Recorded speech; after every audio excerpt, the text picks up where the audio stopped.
In the years when German cities burned under Allied bombing raids, a weapon was born in the bowels of the aviation ministry, one that is still spoken of in hushed tones. A machine capable of accelerating faster than 1,000 km/h was to become a marvel of engineering and a symbol of the future. But its pilots knew every flight was a gamble for survival, a ski instead of landing gear, fuel tanks filled with chemicals that, with the slightest crack, turned the cockpit into an acid trap. Explosions upon landing dissolved bodies of pilots. None of this was rare. It was part of everyday life. It shot down only a handful of enemy aircraft, yet destroyed almost as many of its own. Designers were accused of madness, generals hoped for a miracle, and mechanics worked in rubber suits as if preparing for radiation. This is not a story of victory, but a story of paradox. The closer the Germans came to the future, the more terrifying it became for them. Why did the aircraft that was supposed to save cities from bombing turn out to be more dangerous to its pilots than to the enemy? And how did a machine that became a symbol of failure simultaneously open the door to a new era of aviation? The answers lie hidden in the tragic fate of the Komet, and the most gruesome facts await you at the end. It emerged at a time when German aviation was driven by a pursuit of a miracle that would turn the tide of the war. Komet sounds beautiful, swift, almost mystical. Its creators promised the impossible, a combat fighter that would be the first in history to break the sound barrier and accelerate beyond 1,000 km/h. For the imagination of engineers and generals, this figure was a symbol of invincibility. It seemed that if an aircraft flew faster than any opponent, it could dictate its own terms in the sky. But the magic of speed quickly turned into a curse. Behind this figure lurked sharp edges, like a knife's blade. Incredible risk, structural instability, and technology not ready for the realities of mass combat. The Reich desperately needed a weapon to stop the Allied bombing raids that were reducing cities to ashes. That is why the idea of perfecting an experimental design, which had recently been considered merely a researcher's toy, appeared on the tables of military strategists. Unlike conventional aircraft, this machine was born not from the logic of gradual development, but from a desire to leapfrog an entire stage of evolution. It was meant to strike the enemy with something that remained unattainable for others. Where designers in other countries were still debating the future of jet propulsion, the Germans ventured into a risky experiment. They decided to take a rocket engine, powerful but almost uncontrollable, and embed it in a tailless flying wing. When the prototype first took to the air, the sight was astonishing. A small dart without familiar contours, with a sharp nose and smooth lines, shot upwards as if the air itself could not hold it. It accelerated so rapidly that even experienced pilots could barely keep up with the instrument readings. Speed, previously only available in dreams, was becoming a reality. This reality, however, had another side. The faster the machine flew, the clearer it became that behind the swift surge lay an extremely short life in the air. Minutes, not hours, not dozens of sorties, but only a few minutes, which was all the fuel lasted. Everything that seemed like power turned into fragility. Nevertheless, in the first moments of its history, the Komet was perceived as a technological marvel. Officers at airfields and representatives of the aviation ministry saw it as a weapon that could restore the balance of forces. They felt it was like a new knight in an old war, brilliant, terrifying, capable of crushing the enemy with a single swift strike. But behind every legend lies a price. In the case of the Komet, the price was that, along with the speed exceeding 1,000 kilometers per hour, the figures of accidents and catastrophes entered history. What initially seemed like a symbol of the future quickly became a symbol of how dangerous it can be to yield to the temptation of records. And yet, this was only a prologue. The real drama began when not only engineers and generals, but also those who were to sit in the cockpit of this swift dart entered the game. They became the first witnesses and the first victims of what was called a technological miracle. The skies over Germany in the early 1940s became an arena where the future was decided every night and every day. There, the orderly formations of heavy Allied bombers droned, methodically turning cities and factories into ruins. Tons of bombs fell on factories, residential areas, and railway junctions. For the inhabitants of the Reich, it was an endless hum of sirens and explosions, and for the command, a constant nightmare. How to stop these endless armadas flying at altitudes and speeds that ordinary fighters could barely reach? In search of an answer, the military turned their attention to an idea that had previously been considered too risky. Propeller-driven aircraft, however advanced, were no longer sufficient. They lost speed at altitude, lagged behind bombers in flight duration, and couldn't intercept entire groups at once. Something fundamentally new was needed. And then, the word that made many eyes light up appeared on the general's tables: rocket. The rocket engine was seen as a solution to all problems at once. Its thrust promised a sharp upward surge, instant altitude gain, and a speed unattainable by the enemy. Theoretically, one such machine could rise directly from under an attack, break into a formation of bombers, unleash a volley, and disrupt the raid. The idea seemed brilliant in its simplicity. Just a few minutes of flight, but if used correctly, a single strike could save an entire city. Thus, the idea of combining the experimental tailless glider, developed by Professor Alexander Lippisch, with a liquid fuel rocket engine, which had previously been considered more of a laboratory sample than a weapon, was born. For the officials of the aviation ministry, it seemed bold, even insane, but it was precisely in madness that they sought a chance to turn the tide of the war. It was becoming too obvious. Without a miracle, Germany would not hold the sky. At airfields, rumors circulated about a new machine that would supposedly fly faster than any bullet. In the ministry's backrooms, they spoke of a leap into the future, a project that was to become a symbol of revival. No one wanted to think then that a miracle could turn into a curse. Everyone saw only one goal: to find a weapon that could answer the fire from the sky. And so began the Komet's journey, not as an evolution of conventional aircraft, but as a desperate gamble on technological risk, a machine born not of logic, but of fear and hope simultaneously. A machine destined to become a symbol of both the greatest leap forward and one of the most painful mistakes in military aviation.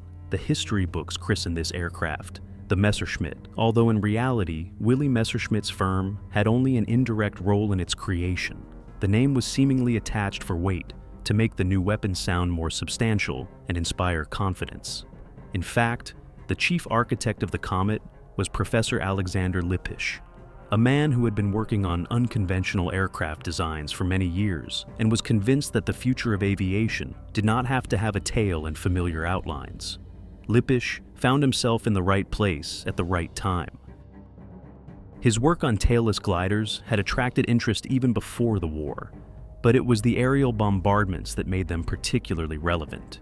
He proposed a design that would maximize the thrust of the rocket engine while simultaneously keeping all critical components away from its scorching flame.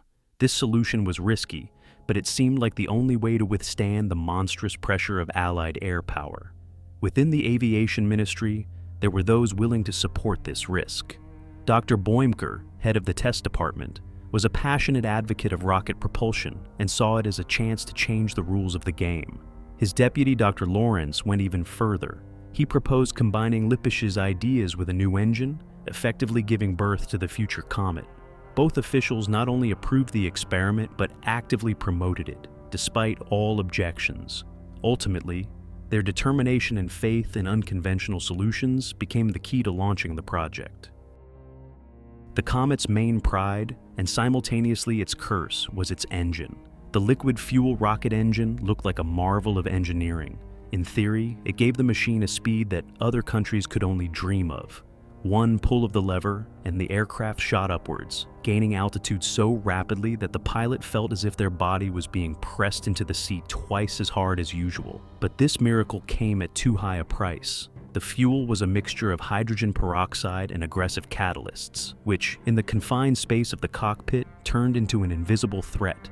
The slightest crack in a pipeline or a fueling error, and the fumes began to seep in, causing the pilot burning eyes and respiratory spasms. During a hard landing, the oxidizer, coming into contact with organic matter, acted like acid. It burned through clothing and skin, turning a person into a victim of their own machine. Added to this was another problem: the incredible fuel consumption. Even under ideal conditions, the engine ran for only a few minutes. Takeoff, rapid acceleration, attack, and that was it. Empty tanks. The machine turned into a heavy glider that had to be landed on a ski with jeweler-like precision. Any mistake, any unevenness on the ground, risked the oxidizer tanks exploding right under the pilot. The pilots quickly realized that flying the Komet meant risking no less than being in combat with the enemy. For them, every mission became a game of fate, where the enemy could be not only an Allied bomber, but also the technology itself. The Germans gained speed, but with it, a chemical bomb hidden inside their own aircraft. The external appearance of the Komet immediately marked it as an outsider among the conventional aircraft of the time. It had no tail, looked like a swift drop tapering towards the stern, and resembled an experimental glider more than a combat fighter. This shape was not a designer's whim. It stemmed from the need to adapt the machine to the capricious rocket engine. The less air resistance, the faster this flying dart could accelerate. The streamlined fuselage and short, almost triangular wings allowed it to extract maximum performance from the engine, but made piloting extremely difficult. Equally strange was the landing gear. The Komet had no conventional landing gear. Instead, the designers installed a steel ski hidden beneath its belly. The solution was simple. At incredible speeds, wheels could not withstand the loads, and there was no space for them in the cramped fuselage. But while the ski facilitated landing, takeoff turned into a separate spectacle. For this, a trolley with massive wheels was rolled under the belly and attached to the aircraft with a special lock. The machine accelerated, shot into the sky, and then the lock released, leaving the trolley with a crash on the runway. In practice, this system caused many problems. Sometimes the trolley did not detach and dragged the aircraft along. Sometimes it detached too abruptly and could damage the machine. Landing also required the pilot to have the skill of a circus performer. The ski had to touch the ground gently, otherwise, the impact risked cracks in the tanks, or even engine explosion. Every flight ended like a tightrope walk, where a mistake could be too costly. The Komet's cockpit, at first glance, seemed unexpectedly spacious for such a small machine. The pilot sat in a shock-mounted seat. Around them was the instrument panel, armor plates, and oxygen equipment. Above them shone a frameless canopy made of a single piece of glass. For its time, this was an innovation. It did not distort the view even at enormous speeds and could withstand air pressure. Other countries would only master such technology decades later. Yet, here it was already functioning. But this technological breakthrough was adjacent to solutions that turned the cockpit into a trap. It was not airtight, and the pilot suffered from sharp pressure changes during rapid altitude gains. Added to this was the bone-chilling cold. There was no heating, and the pilot had to inhale dry oxygen from a device mounted on the side. All this required robust health and superhuman endurance. The greatest threat came from the oxidizer tanks located directly to the sides of the cockpit. They were positioned to maintain the aircraft's balance as the fuel was consumed, but the decision proved fatal. In the event of a rough landing, the tanks cracked and the aggressive liquid escaped, burning everything in its path. There were cases where it seeped into the cockpit and corroded everything in its path. A pilot, who just a second ago was controlling a swift dart, became a victim of a chemical reaction that was impossible to defend against. Even the armored nose cone and the 90mm thick glass, which seemed like reliable protection against bullets and shells, could not save them from the enemy sitting literally at their side. The paradox of the Komet was that it was created to fight an enemy in the air, but it posed a real threat to its own pilot. Every takeoff turned into a conscious risk. The cockpit, which seemed like a futuristic capsule of the future, was in reality like a capsule for a suicide mission. The pilot would sit in it, knowing that yes, they would get speed and a chance to strike the enemy, but the price of a mistake, or even just bad luck, could be final. The Komet's designers strove to make the machine both fast and protected, and therein lay its tragic duality. The forward fuselage had a 15mm armored nose cone. It weighed more than a simple plate, but offered a chance for bullets and shells aimed directly at the cockpit to ricochet. Behind this shield was 90mm of armored glass, another attempt to save the pilot's life during an attack. To the sides of the cockpit were protected oxidizer tanks, each with a capacity of 60 liters. The idea seemed reasonable. As fuel was consumed, the aircraft's center of gravity remained stable. meaning its controllability was not compromised. But in practice, these became the main source of deadly danger. During a rough landing, the tank walls cracked and the aggressive liquid escaped, burning everything around. In one accident, the pilot didn't even have time to get out of the cockpit. The chemicals destroyed him faster than enemy fire ever could have. Behind the pilot's back were 3 armor plates. They covered the head, shoulders, and back. Their thickness varied from 8 to 13 millimeters, and along with the shock-mounted seat, this created an impression of solidity. But the more layers of protection the engineers added, the more the aircraft's weight increased, and the closer the fuel tanks came to the cockpit. It turned out that for the sake of the pilot's safety, they were surrounded by sources of deadly threat. Even the tail section, forced to withstand the monstrous temperatures from the rocket exhaust, was made of steel, and it housed ventilation openings to vent fuel vapors. But any damage to this system could result in catastrophe. Every detail of the construction carried a contradiction. What was meant to save ultimately made the aircraft even more vulnerable. The Komet seemed to reflect the internal paradox of the war itself. The more desperately they sought absolute protection, the more they pushed their own pilots towards risk. It was an aircraft where armor coexisted with chemicals, and hope for life with constant internal threats. The heart of the Komet was its HVK 1909 engine. It was not created as the product of calm engineering thought, but as a machine of desperation. The designers understood. There was no time. The enemy was pressing from the air, so a motor was needed that would provide a monstrous surge at any cost.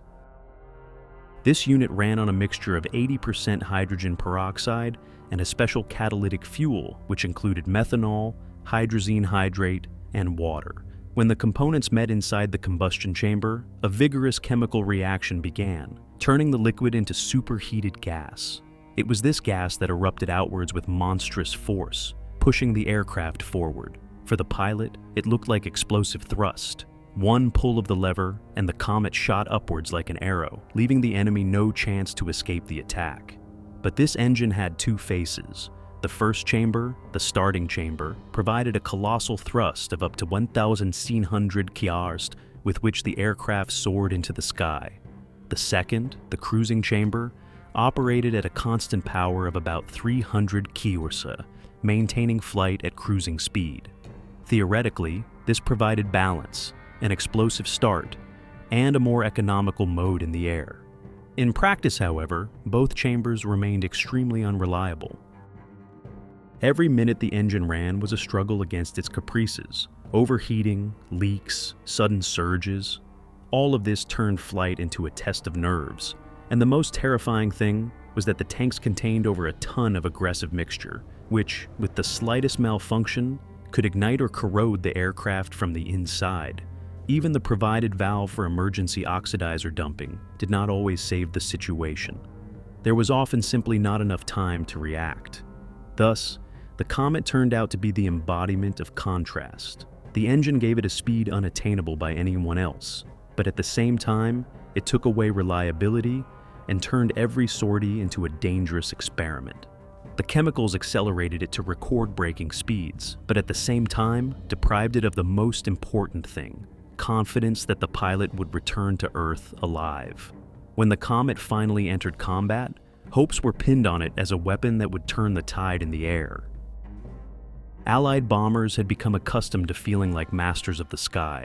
Heavy, laden with explosives, and covered by escorts, they proceeded to cities and factories with little resistance. The appearance of a swift dart, accelerating faster than 1,000 km/h, seemed to the Germans like the dawn of a new era. The first sortie confirmed what the engineers believed. The enemy was indeed shocked by the speed of this small machine. It appeared as if out of nowhere, broke through formations, opened fire, and disappeared, leaving no time for a response. But elation quickly gave way to cold calculation. The combat result turned out to be unexpectedly modest. According to various data, the Komet shot down between 10 and 16 aircraft during the entire war. Against the backdrop of hundreds of Allied air sorties, this was a drop in the ocean. The reasons for the failure became apparent within the first weeks. The engine's operating time was limited to just a few minutes. The pilot managed to take off, gain altitude, make a swift approach to the bomber formation, and then was almost out of fuel. Attempting a second attack turned into a risky glide, where the speed advantage disappeared. Even when it managed to get into a firing position, the cannon salvo was too short. The guns fired only a few shells, after which the target moved out of sight, and the opportunity to repeat the approach was simply non-existent. At the same time, Allied pilots quickly adapted to the new opponent. They understood that the Komet was dangerous only in the first seconds of attack, and it was enough to withstand its swift rush to remain safe. Losses were almost equal to successes. Aircraft were lost, no less than enemy planes were shot down. And this most often happened not in combat, but due to accidents and technical failures. As a result, the record speed, instead of becoming the key to victory, turned into a useless luxury. The Komet could not change the balance of forces. It remained a symbol of a dream that collided with the harsh realities of war, where miracles lasted no longer than 8 minutes. Every Komet sortie began with despair and hope simultaneously. The pilot accelerated down the runway, the trolley was jet triché, the engine roared, and the machine shot into the sky with such speed that it seemed the enemy had no chance. But after a few minutes, the entire illusion shattered. The fuel burned out too quickly. The very 8 minutes the designer calculated for turned every flight into a race against time. In those moments, the pilot had to not only fly, but also instantly appear at the right spot, get on the attack course, and try to hit the target. The slightest delay meant mission failure. Without perfectly accurate guidance from the ground, the Komet could not approach the bomber formation. There was too little time to search for the enemy in the vast sky. If the radar service was off by even a few kilometers, the swift surge turned into a wasted precious fuel. Even with an ideal attack approach, the weapons did not always meet expectations. The 2 cannons mounted in the nose seemed powerful on paper, but in reality, they only managed a short burst. The target slipped away literally within seconds. On a subsequent approach, there was no fuel left, and the pilot had to turn towards the airfield, becoming a defenseless glider. Allied escort fighters became another insurmountable obstacle. They could stay airborne for hours, while the Komet lived only a few minutes. In a direct confrontation with agile Mustangs or Spitfires, the German rocket fighter was helpless. The speed that initially seemed like an absolute advantage here turned into a curse. It was enough for a surge, but not for combat. The tactical plan collapsed time after time. The machine, intended to be the terror of the sky, proved too fast to be controllable and too short-lived to be useful. The Komet depended on an ideal confluence of circumstances: precise guidance, a successful approach to the bomber formation, and an error-free salvo. If even one element of this chain failed, the entire mission turned into a futile show of speed, inevitably followed by a landing, dangerous like war itself. With each week of service, the Komet increasingly became a symbol not of victory, but of horror for those who had to sit in its cockpit. Combat sorties claimed fewer lives than the machine's own technical quirks. Pilots would say among themselves, "You still have to catch the enemy, but the fuel will get you on its own." Refueling turned into a ritual akin to a sapper's work. The fumes of hydrogen peroxide and aggressive catalysts could ignite from the slightest spark, and a single drop was enough to burn through duralumin, fabric, skin. Mechanics worked in rubber suits resembling spacesuits, and even then, they risked it. One wrong step during refueling, and the aircraft would turn into a burning torch even on the ground. Landing posed no less danger. After a short surge in attack, the pilot had to bring the Komet back to Earth, lowering it onto its single steel ski. But if the impact was slightly harder than usual, the oxidizer tanks would crack. There were cases in history where the liquid leaked directly into the cockpit and corroded everything around in seconds. The pilot had no chance to escape. Explosions during emergency landings became a frightening hallmark of the Komet. Sometimes the aircraft was still rolling on the runway, and moments later, it turned into a cloud of smoke and flames. It happened that only wreckage remained of the machine itself, and the cause of the catastrophe was not enemy attack, but flawed design. The more such stories became known, the greater the fear grew among the pilots. They understood that their weapon could fly faster than any other, but it also turned every sortie into a game with their own fate. The enemy might not appear on the horizon, but the risk of dying from their own tanks or engine always remained. Thus, the Komet, from a dream of a miracle weapon, became the embodiment of the war's paradox. It frightened the Allies with its speed, but it terrified those who sat in its cabin even more.